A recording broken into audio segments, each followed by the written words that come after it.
Come, Holy Spirit. Come, Holy Spirit, fall on me now. I need your anointing, come in your power. I love you, Holy Spirit, you captivated my soul. And every day I grow to love you more. I'm reaching for your heart. You hold my life in your hands, drawing me closer to you. I feel your power in you. Nothing compares to this place where I can see you face to face. I worship you in spirit and in truth. I'm reaching for your heart. You hold my life in your hand, drawing me closer to you. I feel your power in you. Nothing compares to this place where I can see you face to face. I worship you in spirit and in truth.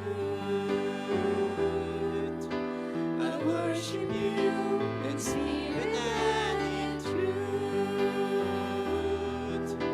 I worship you in spirit and in truth. Amen. Thank you, Holy Spirit. Sige po, purihin po natin ng malakas na malakas ang ating Diyos sa buhay. Handa na po ba tayong lahat? Amen. Amen. Na sumayaw at umindak sa ating Diyos na buhay habang Amen. nagpupuri at sumasamba. Amen. Amen. Oh, hallelujah. Sige, come on. Tayo nang sumayaw, mga kapatid. Amen. Amen. Amen. Pasko na naman. Oh, hallelujah.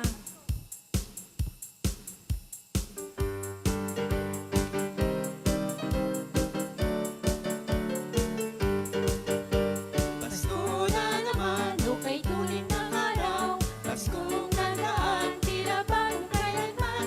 Ngayon ay Pasko, tayo pasalamatan. Ngayon ay Pasko, tayo ay magawitan.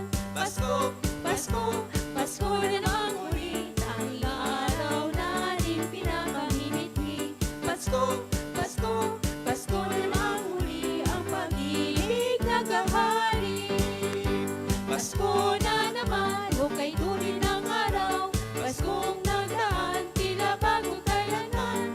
Ngayon ay Pasko, dapat pasalamatan. Ngayon ay Pasko, tayo ay mag-awitan. Pasko, Pasko, Pasko na naman muli, tanging araw nating pinakamimiti. Pasko, Pasko, Pasko na naman muli, ang pag-ibig naghahari. Pasko na naman, lukay tulin ng araw, Paskong nagdaan, tila bagong kailanman. Ngayon ay Pasko, dapat pasalamatan. Ngayon ay Pasko, tayo ay mag-awitan. Pasko, Pasko, Pasko na naman muli, ang araw nating pinakamimiti. Pasko, Pasko, Pasko na naman muli, ang pag-ibig naghahari. Pasko, Pasko, Pasko na naman muli, tanging araw nating pinakamimiti. Pasko, Pasko, Pasko na naman muli, ang pag-ibig naghahari. Pasko, Pasko, Pasko na naman muli, ang araw nating pinakamimiti. Pasko, Pasko, Pasko na naman muli, ang pag-ibig naghahari. Amen. Merry Christmas. Maligayang Pasko sa ating lahat. Amen. Amen. Amen. Amen. Maraming salamat sa ating Diyos dahil muling sumapit ang Pasko. Amen. Amen. Amen. Ang bilis po ng panahon, di ba? Amen. Napakabuti ng ating Diyos. Amen. Dahil umabot na naman tayo ng isang taon. Matatapos na naman ang isang taon. Amen? Bagong taon na naman. Amen? Amen. Amen. Ganyan po kabuti ang Diyos. Ang Diyos ay laging tapat sa atin. Diyos ang siya nating buhay. Ang Diyos lamang ang nagbibigay sa atin ng kalakasan. Amen? Oh, hallelujah, Lord. Maraming salamat po, Lord, sa isang taon na naman pong lumipas. Salamat po sa pagdala po ninyo sa aming buhay ng baby Jesus, O Lord, na siya pong nagligtas sa amin. Yes, O God. Salamat po, Lord, sa iyong kabutihan. Panginoon, ikaw lamang ang aming buhay. Amen. Oh, hallelujah, O Lord. Sa iyong kadakilahan, kami sumasamba, umaawit at napupuri. Oh, hallelujah. Purihin ka, O Diyos.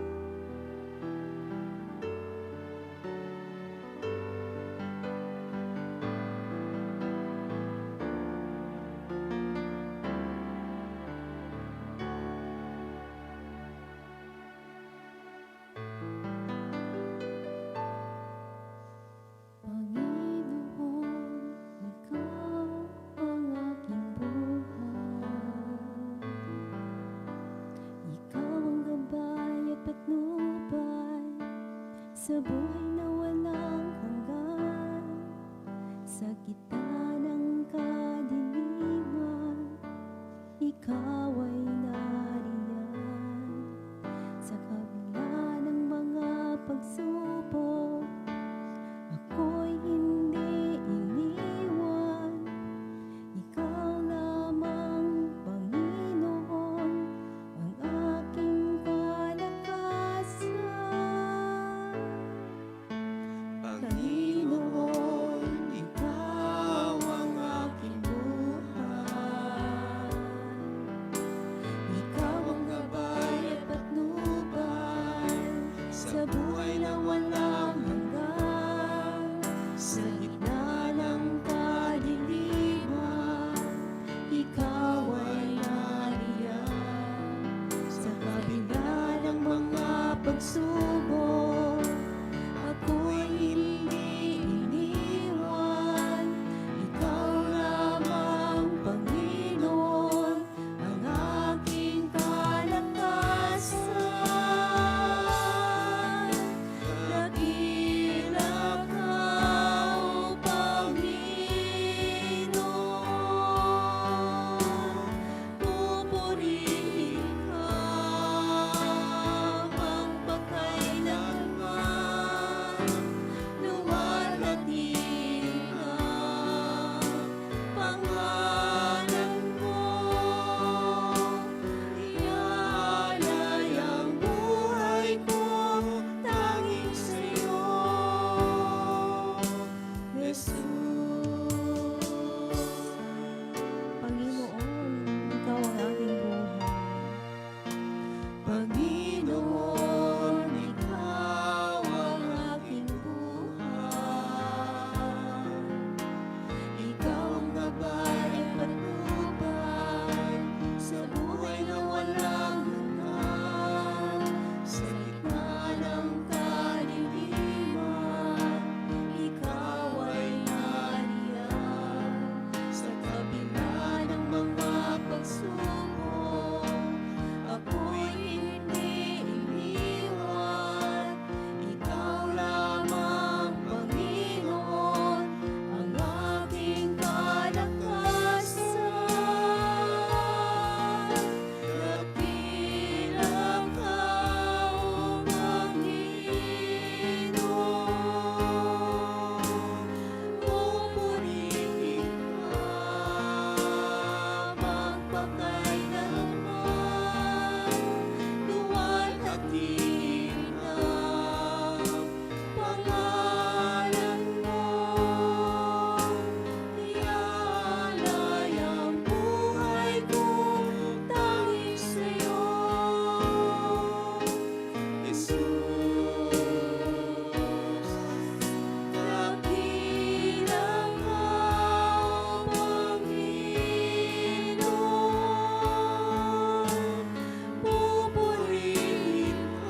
To God be all the glory.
Dakilang Diyos, Ama naming nasa langit, ang Diyos na makapangyarihan sa lahat, ang Diyos na aming mapanganganlungan sa gitna ng maraming kapighatian mayroon sa daigdig po na ito. Ikaw lamang ang Diyos na kung saan tunay na kumukupkup sa amin at tunay na nagmamahal sa amin. Dalangin namin, dakilang Diyos, patuloy mo po, Ama, ipagkaloob sa amin ang mga salita mo na patuloy pong aakay po sa amin sa isang matuwid na pamumuhay, nang ang buhay na taglay namin sa daigdig po na ito ay hindi mapalayo sa iyo, Ama, sa ngalan po ng aming Panginoong Hesukristo. Ikaw ang Diyos na kung saan nakakatulong sa amin sa lahat ng panahon nang hindi magagawa ng tao, magagawa mo sa buhay po namin. Buong puso kami, O Diyos, na umaasa na sa mga sandali pong ito, sa aming paglapit sa iyo, sa trono ng iyong biyaya at habag, patuloy mong diringgin at ipagkakalob sa amin ang aming mga kahilingan. Sa ngalan ni Jesus, sa ngalan ng Ama, ng Anak, ng Espiritu Santo. Amen. Purihin ang Panginoon. Purihin ang Panginoon, si Kristo ay narito na, naging lakas at pag-asal. Hallelujah, hallelujah.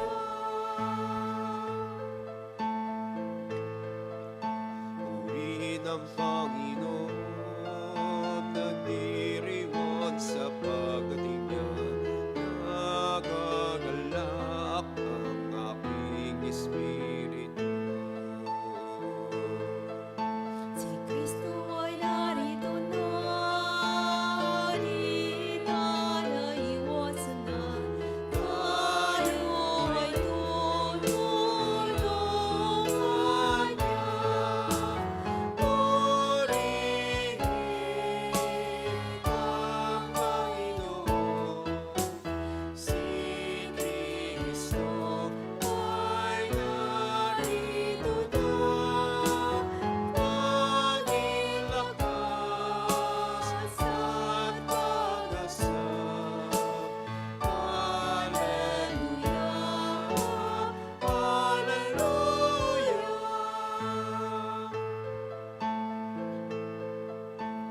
Tanging lakas at pag-asa naririto sa tuwina, nakahandang tulungan ka.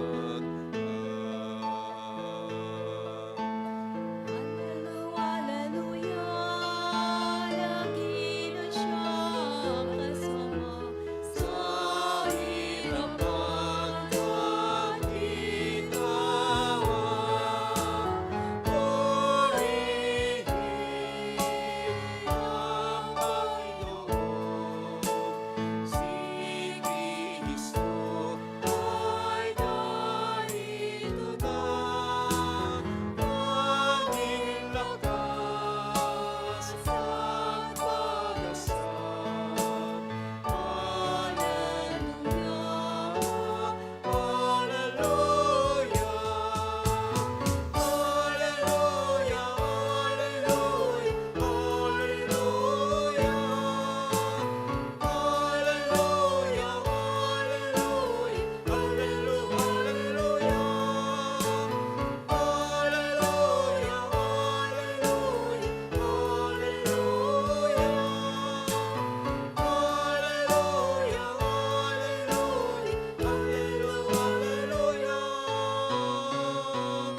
Hallelujah,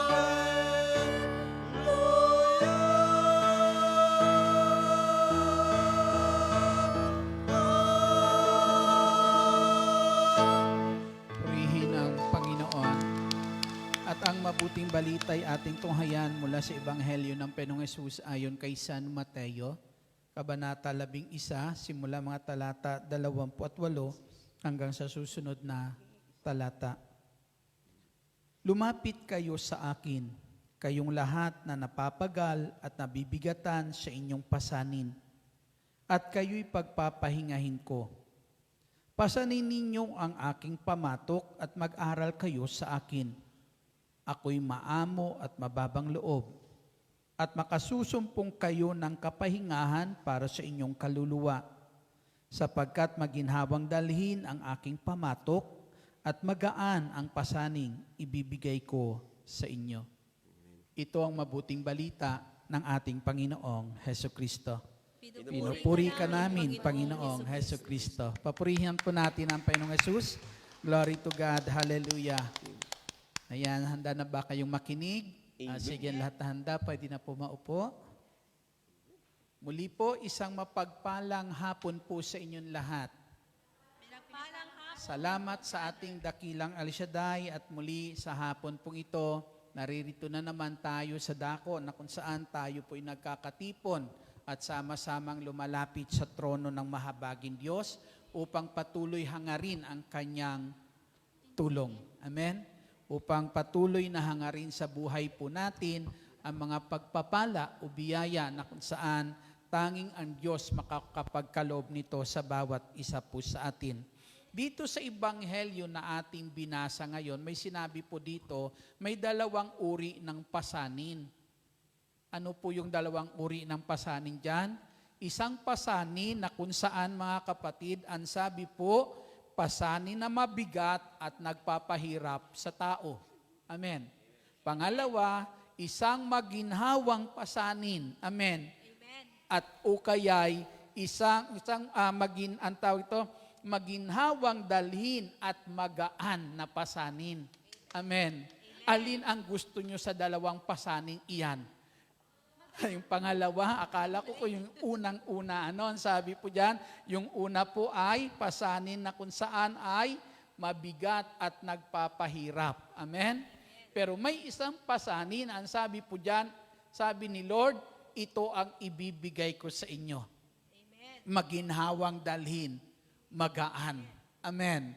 Papurihan natin ang ating Panginoong Hesukristo na ang sabi po sa unang sulat ni Pablo sa Aklat ng Korinto, Kabanata 10, talata 13, wala pang pagsubok na dumating sa buhay natin ng bawat isa sa atin na hindi pa dinanas ng sino paman. Amen? Kaya, ang sabi niya dyan, ng ating Panginoon, pagdating ng mga pagsubok na iyan, bibigyan ko kayo ng lakas, amen, upang mapagtagumpayan nyo ang mga pagsubok o mga pasaning iyan. Amen. Ngayon, ginugunita o tayo po ay pinagdiriwang natin ang Kapaskuhan. Ang ibig po ng Kapaskuhan po ay pagsilang ng ating Panginoong Hesukristo. Na ang pagsilang ng ating Panginoong Hesus, ang sabi po ay Emmanuel, kasama natin ang Diyos. Kaya siya isinilang po sa daigdig na to para na kung saan ang Diyos na ito na hindi natin nakikita ay makasama po natin sa daigdig pong ito. Ngayon siya ang Diyos na kung saan, ang sabi po dyan, bibigyan niya tayo ng lakas kapag dumarating ang matitinding pagsubok sa buhay po natin. Amen. Pero paano natin mararanasan sa buhay natin yung pangako na yan ng ating Diyos? Ang sabi po, mararanasan natin iyan sa buhay po natin kapag tayo ay lumapit sa Kanya. Amen? Ang sabi po, may mabigat na pasanin, may magaan na pasanin. Amen? Pero ang sabi ng Panginoong Hesus, ang lahat ay gumagaan kapag tayo lumalapit sa Kanya. At hingin ang tulong ng ating Panginoong Hesukristo. Kaya ang sabi po dyan ng Panginoong Hesus, sa Emmanuel, kasama natin ang Diyos, pero kahit kasama natin ang Diyos sa daigdig po na ito, kung hindi tayo natututong lumapit sa Kanya, anumang maaari niyang gawin sa atin, hindi natin mararanasan. Amen? Hindi natin makakamtan, maliban na tayo po ay lumapit sa ating Panginoong Hesukristo. Sino na sa inyo nakakita ng manok? Inahing manok. Siyempre. Yan na, ayan. Nakakita na ba kayo ng inahing manok na may sisiw? Opo. Ayan. Ito po, hiramin ko yung kwento na yun, narinig ko na yan. Ang sabi po, ang isang inahin na manok, kapag yung mga sisiw niya ay maliliit pa, yung mga sisiw ay sumusunod lang sa inahin. Sumusunod lang yung maliliit na sisiw sa inahin. At kapag ang inahin ay may nakitang pagkain, tinatawag niya yung mga sisiw at ang mga sisiw po ay nag-uunahan lumapit doon sa inahin para yung pagkain na nasumpungan ng inahin ay makuha po nila.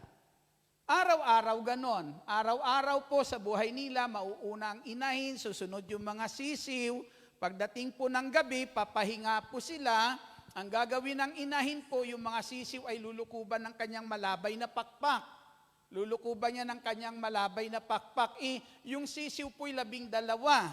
Kapag naruroon na po sila sa ilalim ng pakpak ng inahin, sisilipin ng inahin. Magkabila ng kanyang pakpak, kung naruroon yung mga sisiw. Bibilangin niya po iyon. Kinabukasan, pagising nila, gano'n na naman. Mauuna ang inahin, susunod ang maliliit na sisiw. Kapag ang inahin may nakitang pagkain, tatawagin ang mga sisiw. Lilipas ang mga araw. Sa paglipas ng araw, yung mga sisiw unti-unting lumalaki. Amen? At kapag lumalaki na yung mga sisiw, maiiba na yung takbo ng buhay. Maiiba na yung takbo ng buhay po nila. At ito yung pagkakaiba. Kapag medyo malaki na yung mga sisiw, ang sisiw na ang nauuna, ang inahin na ang sumusunod. Amen. Ang mga sisiw na ang nauuna, ang mga inahin na ang sumusunod. Isang araw naghahanap sila ng pagkain. Yung mga sisiw ay nauna. Ang sabi ng inahin sa mga sisiw, sabi niya, mga sisiw, huwag kayong lumayo sa akin.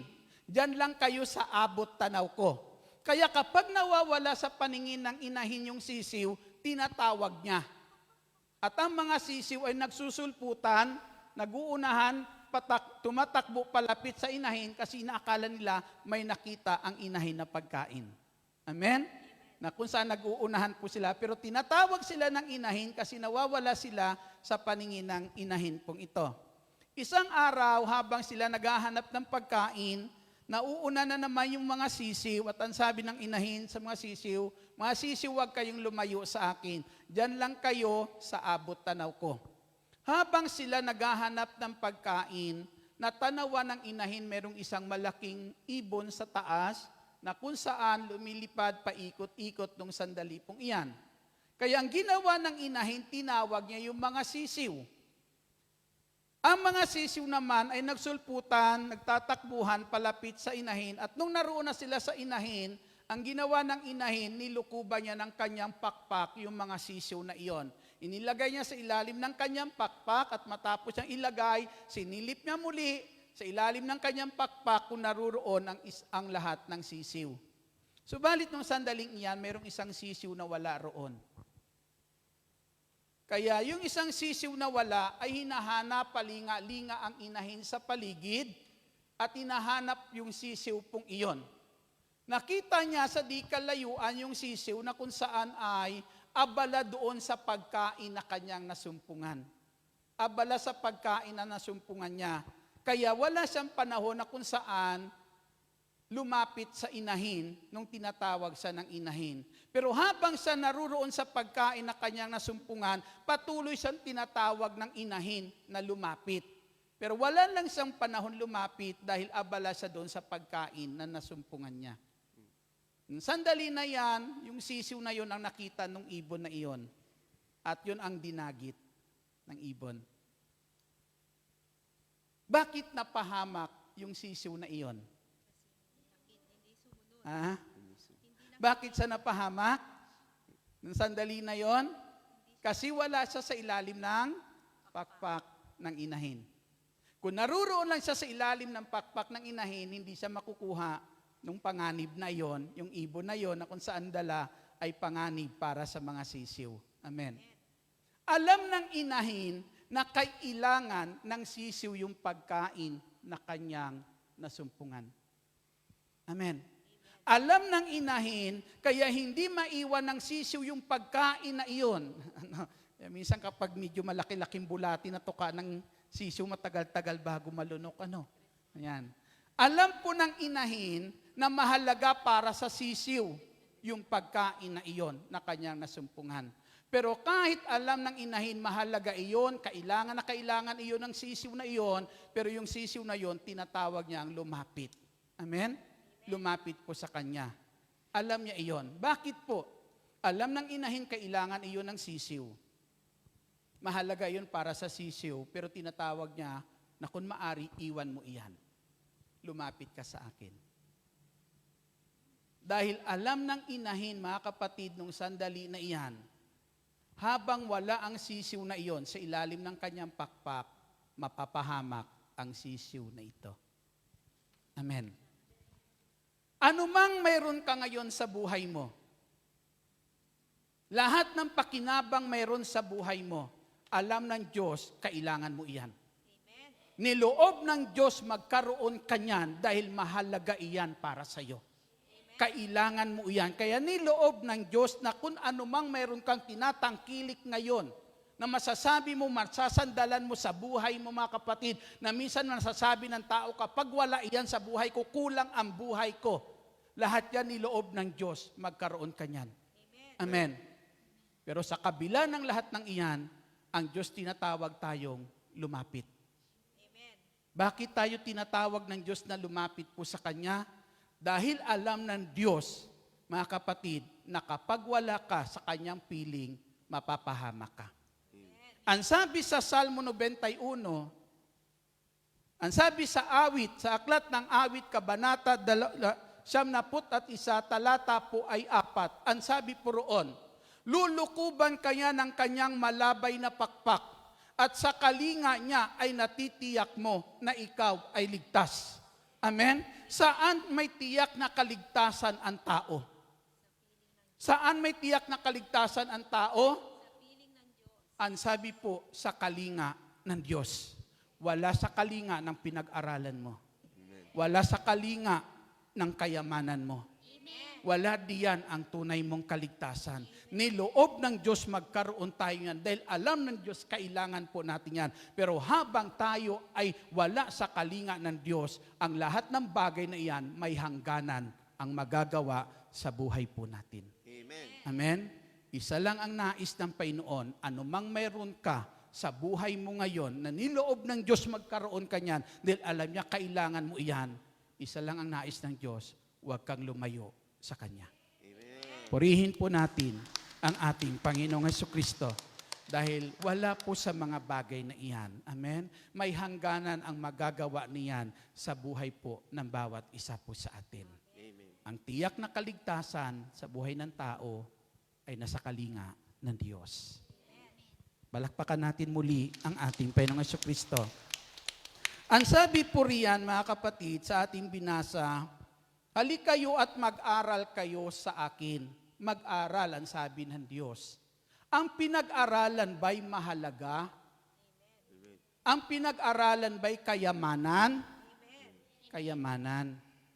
Kaya tayo po mga Pilipino, gano'n na lang po tayo, mangusap sa mga anak, di po ba? Anak, huwag mo sayangin ang paghihirap ko dito sa Hong Kong. Amen? Huwag mo sayangin, anak. Wala po tayong kayamanan na ipapamana po sa inyo pagdating ng panahon, maliban na sa kayo'y mapagtapos sa pag-aaral. Amen? Amen? Yan ang tanging kayamanan maiiwan ko sa inyo. Di ba?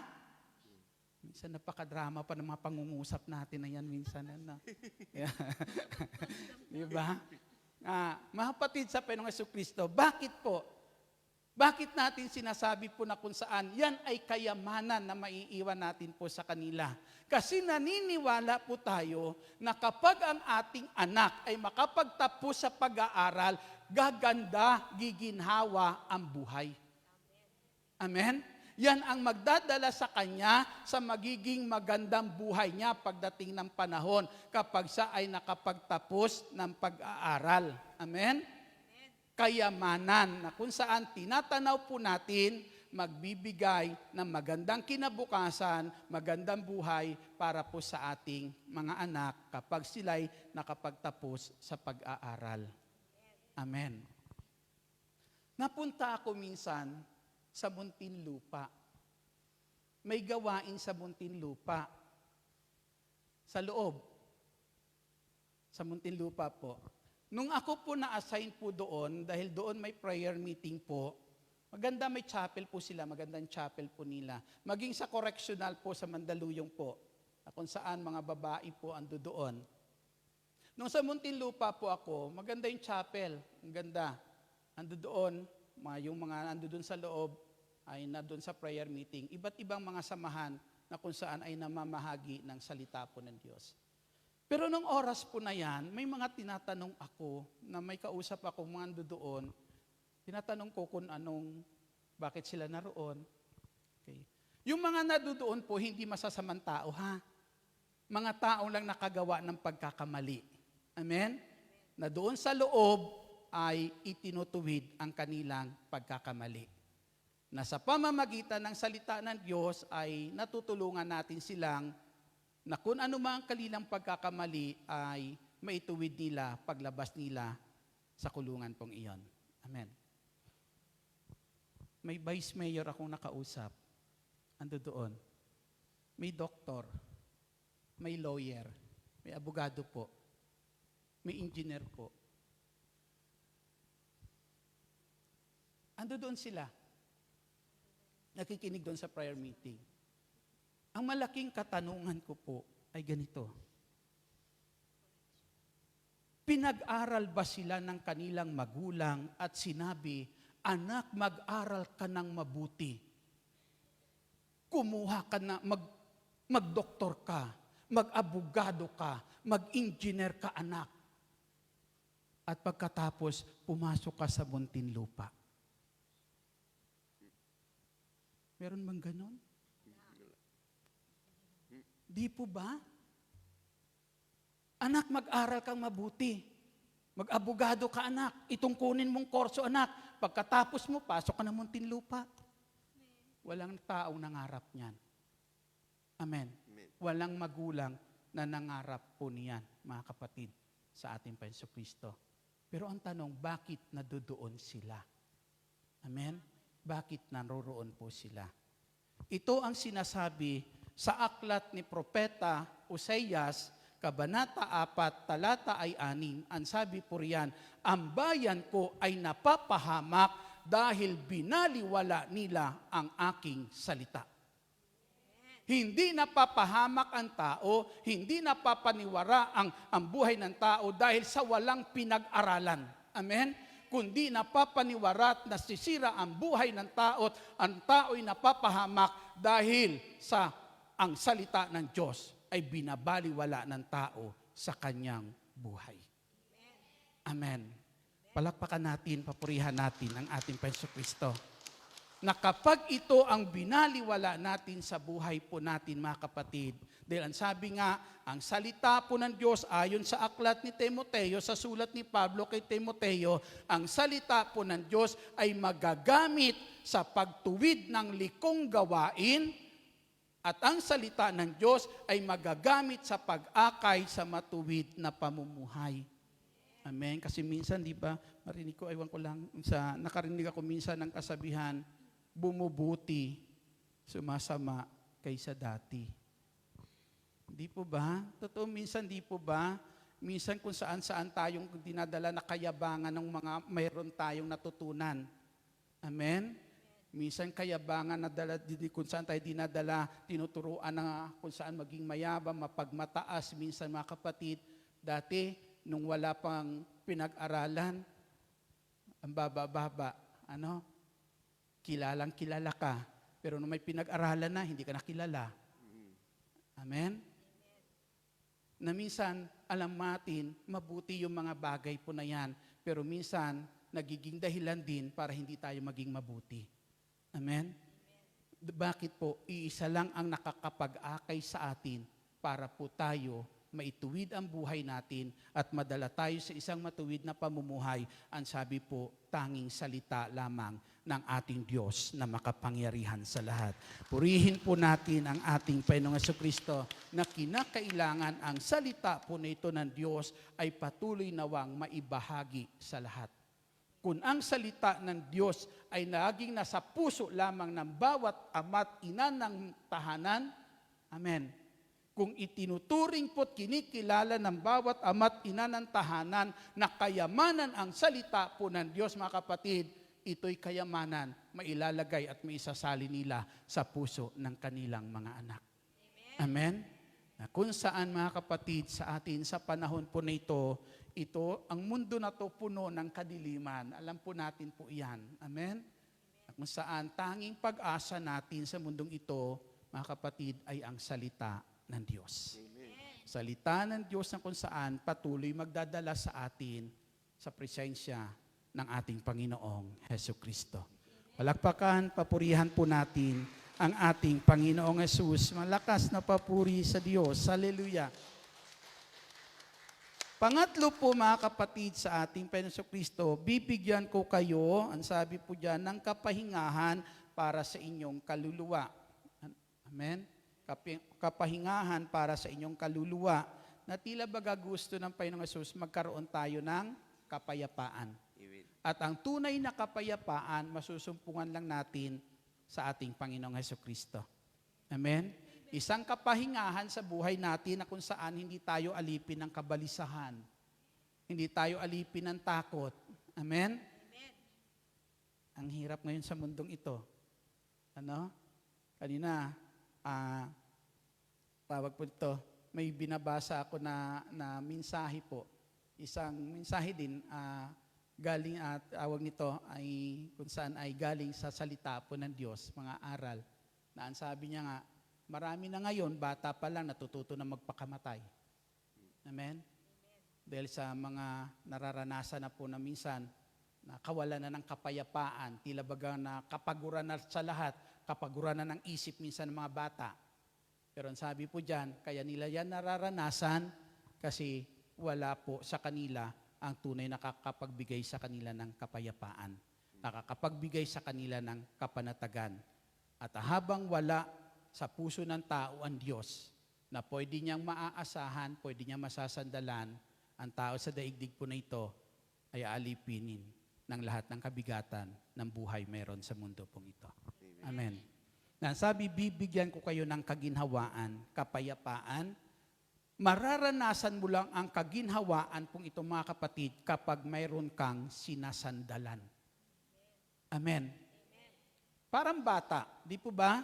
Yung bata, pagpasok sa eskwela, pag uwi ng bata, minsan buhat sa eskwela, sasabihin po ng teacher sa bata, bukas, mayroon kayong dapat bayaran na ganito. Kinakailangan, bukas, makabayad kayo lahat. Pag uwi ng bata galing sa eskwela, sasabihin sa nanay niya, Nay, sabi ni teacher, kailangan namin magbayad bukas ng ganito. Kinakailangan bukas bayad na. Matapos sabihin ng bata yung problema na yon, yung sinasabi ng teacher niya na kinakailangan may babayaran sila bukas ng ganitong halaga, pagtapos sabihin ng bata, anong gagawin ng bata? Hahanapin pa ba ng bata kung saan niya kukunin iyon? Hindi na. Yung bata, maglalaro na yan. Yung bata, mag-aaral na yan. Hindi niya naiisipin yon, hindi niya napoproblemahin pa iyon. Amen? Bakit po? Kasi may magulang siyang nasasandalan. May magulang siyang inaasahan na makapagbibigay sa kanya nung hinihingi niya iyong kanyang pangangailangan. Amen. Purihin po natin ang ating Panginoong Jesucristo na ang sabi po, mga kapatid, magiging magaan lang ang anumang kabigatan meron sa buhay natin kung meron tayong katulong na nagdadala niyan. Amen. Kung hindi lang ikaw ang nagdadala niyan, kinakailangan may katulong ka. Amen? E sino yung katulong? Sabi nga ni Lord, lumapit kayo sa akin. Kayong lahat na nabibigatan sa inyong pasanin, kayong lahat na nahihirapan sa inyong pasanin, lumapit kayo sa akin.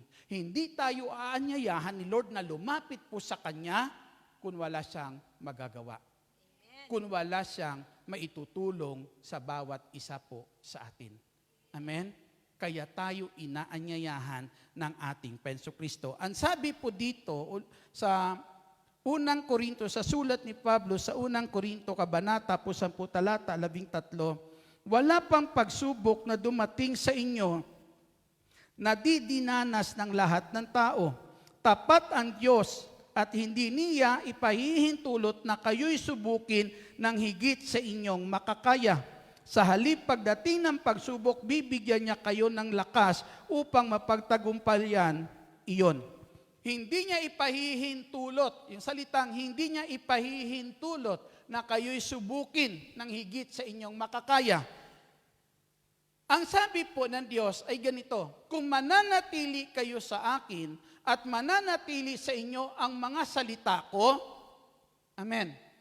Pag sinabi ng Diyos, kung patuloy po tayong magkaroon ng ugnayan sa Kanya at susundin natin yung Kanyang salita, isa sa buhay natin yung Kanyang salita, ang sabi ng Panginoong Jesucristo, anumang hingin ninyo, ibibigay ko sa inyo. Anumang hingin ninyo, ibibigay ko sa inyo. Sinasabi dito ng Panginoong Hesus, bakit ko pahihintulutan na kayo'y magkaroon ng matitinding pagsubok? Amen? Bakit ko naman pahihintulutan yan? Sabi ng Panginoong Hesus, bagkus ang sabi ng Panginoong Kristo, ito yung pangako ko sa inyo. Anumang hingin nyo sa akin, ibibigay ko sa inyo. Hindi pagsubok. Amen? Hindi mabibigat na pagsubok. Ang sabi po dyan mga kapatid, dadanasin lang natin ang mabibigat na pagsubok na hindi natin kaya kung tayo po ay hiwalay sa ating Panginoong Hesukristo. Purihin po natin ang ating Panginoong Hesus. Pero kapag tayo po may ugnayan sa Panginoon, ang sabi po dyan, anumang hilingin nyo, ibibigay ko sa inyo. Alam naman, hihingi ka ng pagsubok. Amen. Alang yun naman ang ibibigay sa iyo ng ating Panginoong Kristo na ang pangako niya nga, kapag lumapit ka, tutulungan ka niya. Hindi niya sinasabi, ito pagsubok, ibibigay ko sa iyo. Kaya nagkakaroon tunay na kapayapaan. Maalala niyo po yung awitin na, ano ba yung awitin na yun? Yung awitin na, yung sinasabi doon, habang sa naglalakad sa dalampasigan, yun. Habang sa naglalakad sa dalampasigan, nakikita niya yung baka sa dalampasigan ay dalawa. Nasasabi niya yung isa kanya, yung isa kay Lord. Di po ba? Amen. Pero sa haba ng kanyang paglalakbay, nung lumingon po siya, iisa na lang. Iisa na lang. Sa haba ng kanyang paglalakbay, nung siya, nakakaranas na siya ng mga pagsubok, nung lumingon po siya, iisa na lang ang bakas doon. Kaya anong kanyang pangungusap doon sa awitin na yon? Lord, bakit ganon? Kung kailan ako may pagsubok, bakit iniwan mo ako? Amen? Bakit mo ako iniwan? Pero anong tugon sa kanya ng Panginoon? Anong tugon sa kanya ng Panginoong Hesus? Kung kaya iisa ang bakas na natatanaw mo, dahil sa sandaling ito, pasan-pasan kita. Amen. Hindi siya pwede magpatuloy kung wala ang tulong ng Diyos. Amen? Kaya siya nakakapagpatuloy kahit nasa gitna siya ng pagsubok dahil ang sabi ni Lord, pasan-pasan kita. Amen? At habang andyan ako, malalagpasan mo iyan. Malalagpasan mo iyan. Yan po ang panawagan sa atin ng Panginoong Hesus na ang sabi ng Panginoong Kristo, hindi kita iiwan, hindi kita pababayaan. Sa isang bahagi ng kasulatan, sa aklat ng pahayag, ito pong sinasaad ng Panginoon. Sinasabi po roon sa aklat ng pahayag, ang isang pangungusap ng Panginoong Hesus, ang sabi niya, narito ako, kumakatok sa puso mo ngayon. Amen.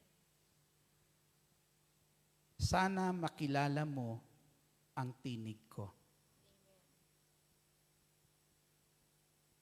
Sana pagbuksan mo ako.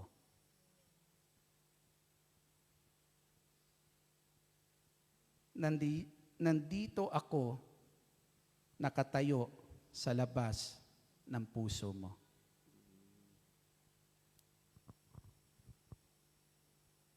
Andyan lang siya. Pero ang tanong, naririnig mo ba yung pagkatok niya? Nakikilala mo pa ba yung tinig niya? Ang sabi niya, narito ako, kumakatok sa puso mo ngayon, sana makilala mo ang tinig ko. Gusto kita makasalo sa pagkain. Gusto kita makasalo sa pagkain. Sana pagbuksan mo ako. Naririto ako ngayon, nakatayo sa labas ng puso mo. Emmanuel, God is with us. Pero kailan mo siya pagbubuksan ng pintuan ng puso mo? Kailan natin siya kikilanlin ang kanyang tinig at dinggin ang kanyang pagkatok? Tumayo po tayong lahat.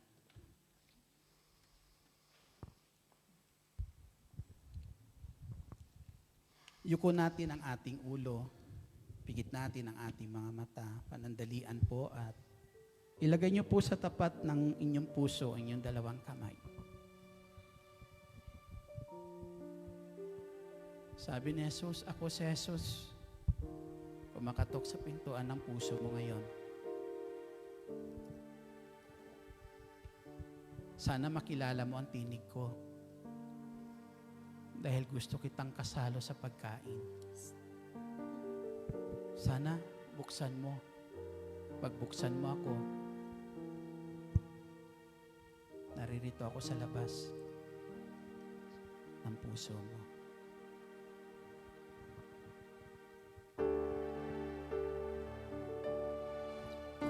Nag-iisa at nalulumbay dahil sa hirap mo tinataglay. Kung kailangan mo ng karahaman, tumawag ka at siya'y naghihintay. Siya ang iyong kailangan, sandigan, kaibigan mo. Siyang araw mong langit at karamay kong sawi. Siya ay si Jesus sa bawat sandali.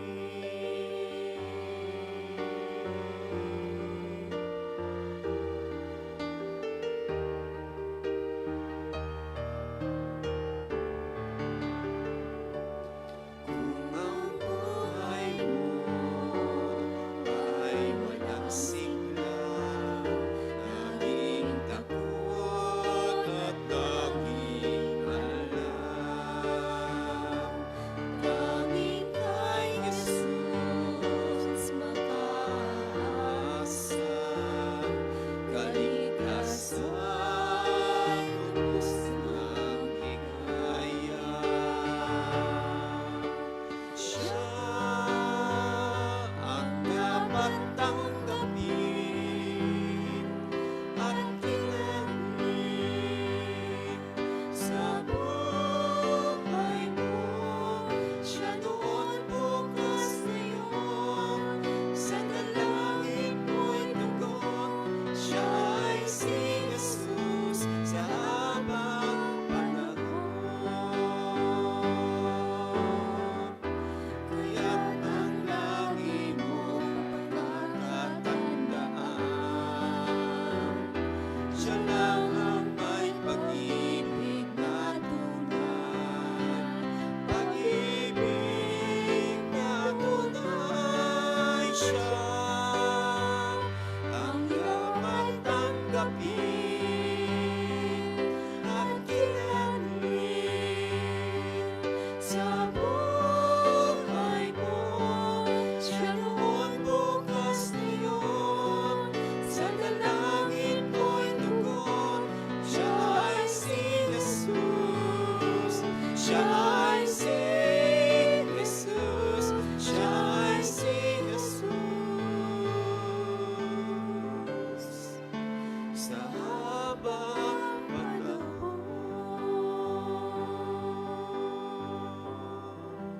Sabihin po natin, Ama naming nasa langit, lumalapit ako sa iyo ngayon.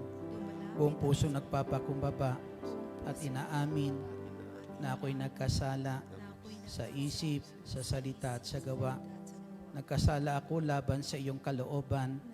Nagkasala ako sa aking kapwa, sa aking mga mahal sa buhay. Patawarin niyo po ako, Ama naming nasa langit. Hinihiling ko sa banal na dugo ni Jesucristo, ang bugtong mong anak, ako'y hugasan sa lahat kong karumihan, sa lahat kong kasalanan. Patawad, Jesucristo. Binubuksan ko ngayon ang pintuan ng aking puso at tinatanggap kita, Jesucristo, na aking Panginoon, tagapagligtas, Diyos, Hari ng aking buhay. Dalangin ko, Panginoong Hesus, manahan ka sa puso ko, maghari ka sa buhay ko, at tulad ng iyong pangako, huwag mo akong iwan, huwag mo akong pababayaan. Mag-partner-partner po tayo, dalawa-dalawa. Sige po, hanap ko yung ka-partner niyo po. Dalawa-dalawa po. Yan. Yung isa nakaupo, yung isa nakatayo. Kung tatlo kayo, pwedeng nakatayo muna yung dalawa o isa nakaupo. Ayan. Sige po, ipatong niyo po ang inyong kamay po sa ulo ng inyong kapartner na iyan. Yung nakaupo yung kapartner, patong niyo po yung kamay. Ayan. Mahal yan ng Diyos. Mahal mo rin ba siya? Hingin mo sa Diyos ngayon ang lahat ng nais mong ibigay sa Kanya ng Diyos. Ipanalangin mo siya.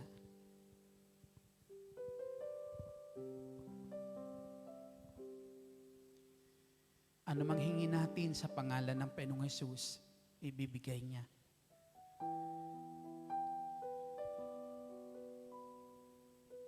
Dalangin ko, Ama naming nasa langit, tasmitan ng mga kamay na ito, Diyos, ipadama mo po ang pagmamahal mo sa isa't isa, Panginoong Hesus. Ipadama mo sa kanilang pagmamahal mo, Panginoon, ipadama mo paranas na ikaw ang may hawak ngayon sa kanila. Padaluin mo ang iyong kapangyarihan sa mga kamay na yan. Sa mga kamay na yan, patuloy madama ang pag-ibig mo, Diyos. At ipagkaloob mo, Ama, ang lahat ng kanilang kahilingan sa pangalan ng Panginoong Hesus. Hallelujah. Kung tapos na kayo panalangin po, magpalit naman tayo. Yung nakatayo na naman ang siyang nakaupo at yung mga kaupo siya na naman tatayo po. At ganun din po, ipatong niyo po ang inyong kamay sa kanila. Ipanalangin niyo po sila. Hingin niyo po sa Diyos ang dapat po para sa kanila. Ang Diyos ay nagpapagaling sa anumang uri ng karamdaman. Ang Diyos ay nagbibigay ng kalakasan sa mga pinanghihinaan. Ang Diyos ay kaya tayo't handang tulungan sa lahat ng mga kahirapan na ating nararanasan. Ang Diyos lang niya sa atin lagi ang mabubuting bagay. At handa niyang ibigay anumang oras mo hingin ito.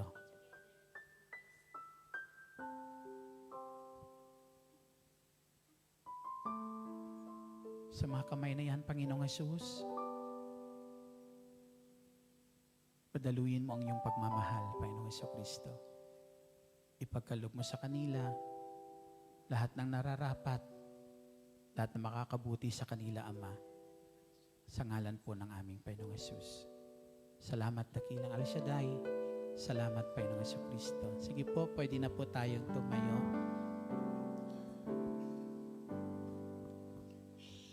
Ama naming nasa langit, dalangin ko po, patuloy mo kaming lukuban ng iyong banal na Espiritu. At patuloy kami Ama, hawakan ng pagpalang kamay at patuloy akayin sa iyong liwanag sa isang matuwid na buhay, O Diyos, na kung saan patungo, O Diyos, sa iyong piling, sa iyong kaharian. At dalangin ko namin, Ama naming nasa langit, patuloy mo, Ama, ipagkaloob sa aking mga kapatid ang mabubuting bagay na kanilang kailangan at ng kanilang mga mahal sa buhay araw-araw, Yahweh. Sa ngalan ni Jesus, sa ngalan ng Ama, ng Anak, ng Espiritu Santo. Amen. Glory to God. Hallelujah. Meron kayong mga prayer request? Sige, taas natin ang prayer request na yan. Dakilang Diyos, narito ang kahilingan ng aking mga kapatid, nakasulat man o hindi o nananatili sa kanilang puso, ikaw ang nakakaalam, dakilang El Shaddai. Ama, naniniwala kami't nananalig na ang hindi magagawa ng tao, magagawa mo sa buhay namin. Kaya ang lahat ng kahilingan na aming itinataas sa masandali na to, Ama, ay aming inaangkin na ito'y pinagkaloob mo na sa amin, tulad ng pagkakaloob mo sa amin ng bugtong mong anak na si Hesus Kristo para kamtan namin ang kaligtasan. Sa iyo, Ama, ang lahat ng papuri, pagluluwalhati at taos puso naming pasasalamat. Sa ngalan ng Ama, ng Anak, ng Espiritu Santo. Amen. Patuloy kayong samahan ng Diyos, ingatan at pagpalain sa lahat ng inyong gagawin. Amen.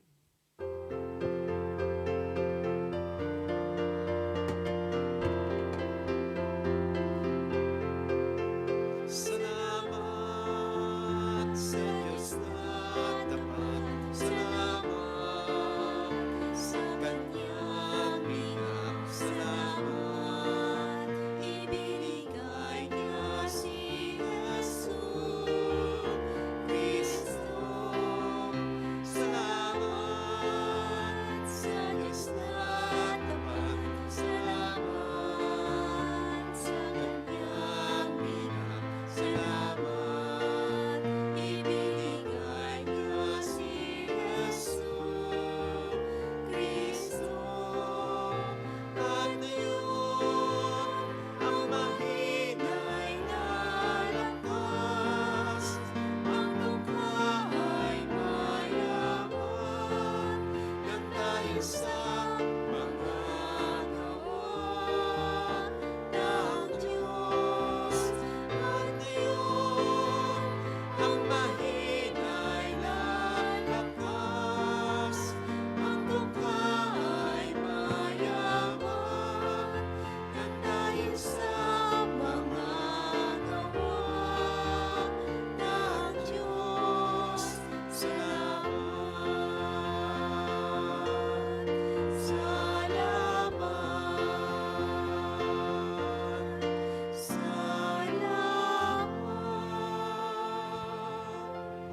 Manalangin po tayo sa ngalan ng Ama, Anak at ng Espiritu Santo. Amen.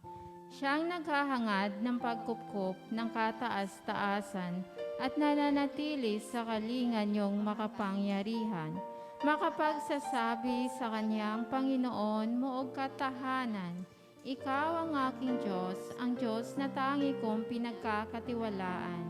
Ika'y ililigtas niya sa panganib sa umang nabitag, at kahit anumang mabigat na salot, di ka magdaranas.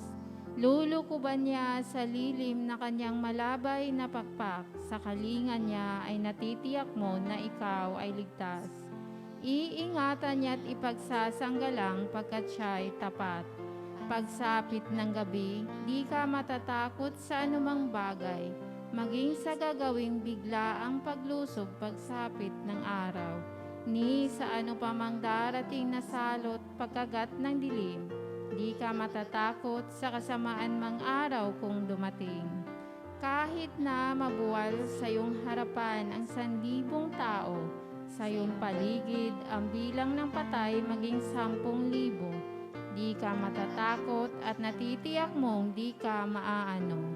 Ika'y nagmamasid at sa panunood iyong mamamasdan. Yaong masasama ay makikita mong pinarurusahan, sapagkat si Yahweh ang iyong ginawang tagapagsanggalang at ang pinili mong mag-ingat sa iyo'y kataas-taasan.